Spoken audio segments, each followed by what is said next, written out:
What happened in the park that made the cops laugh so hard? The cops pulled up with their sirens flashing, and Gisela was already pointing at my dog as if she had uncovered a crime scene. She was screaming about a dangerous beast while Bear, my giant fluffy Newfoundland, lay flat on his back, paws in the air, begging a toddler for a belly rub. I knew exactly what that would look like. Bear would have to prove once again that he was about as menacing as a marshmallow. To put things into perspective, Bear is not your average dog. He is a 120-pound shag carpet with a heartbeat. When I adopted him from the shelter, the paperwork said, too lazy for active households, which to me meant he was the perfect roommate. He quickly became a neighborhood celebrity. Kids ran up to him for cuddles, teens wanted selfies, and older people complimented his fluffiness. He was practically the unofficial therapy dog of our blog. But one person was immune to his charm, Gala. Gisela lived nearby, and every time she saw us, she would mutter about irresponsible dog owner like my official title. The morning started like any other. Bear went to the park, slumped under a tree, and decided his walk was over. I sat in the grass and scrolled through my phone. Peaceful, right? Until Gisela looked like the sheriff of Dog Hater County. Do you control your animal? Why isn't this beast on a leash? Trenia barked. I pointed to Bear, who was literally snoring. The only thing that needs to be controlled is when we have to go home. Her eyes narrowed. He growled at me last week. I almost laughed. You mean when he was enjoying himself? Who doesn't growl? Gasp honestly. He sounds like a broken accordion. She jabbed her finger at me. You're endangering the neighborhood. Someone needs to do something. And with that she pulled out her cell phone. Yes, emergency. I'm being threatened by a big vicious dog. Send someone immediately. Meanwhile, Bear sat up just long enough to accept an ice cream cone from the toddler. Then he licked it gently, as if it were the meaning of life. When the police car arrived, Gisela looked triumphant. 2 officers got out. Before they could say a word, Gisela launched into her speech. Officers, thank God you're here. That beast growled and charged at me. I barely escaped with my life. The smaller officer looked at Bear, who was scuttling over at sloth speed with his tongue hanging out. Bear slumped against the officer's shin. That's him, Senia? The officer asked. Yes, I said. That's Bear. He's dangerous if they're made of snacks. Quote, the tall officer raised an eyebrow. Ma'am, he doesn't look dangerous. Gisela gasped. That's how you fool someone. He lulls them into a false sense of security. I said dryly, yeah, he's a master manipulator. Look, Bear, attack.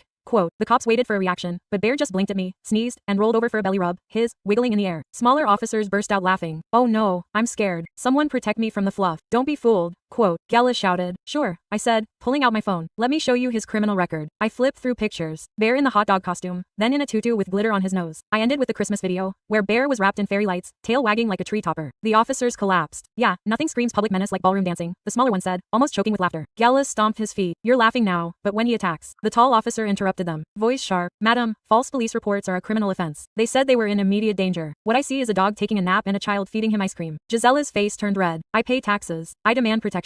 The shorter officer grinned. He pays taxes too. The difference is, he doesn't waste our time. He nodded at me. Nice dog. He only drools on command and only on expensive shoes. Quote, I joked. He has standards. That got another laugh. Even the serious officer grinned. The serious officer leaned forward. If you call us with false emergency calls again, you will be arrested. Got it? She stammered something about lawyers and stormed off. Worst guard dog in the world, I told the officers while patting Bear. If burglars came in, he'd probably show them where we keep the snacks. The cops laughed all the way back, giggling at Bear's Halloween taco feast. Bear yawned, farted, and lay back down. I scratched his head. Good job today, buddy.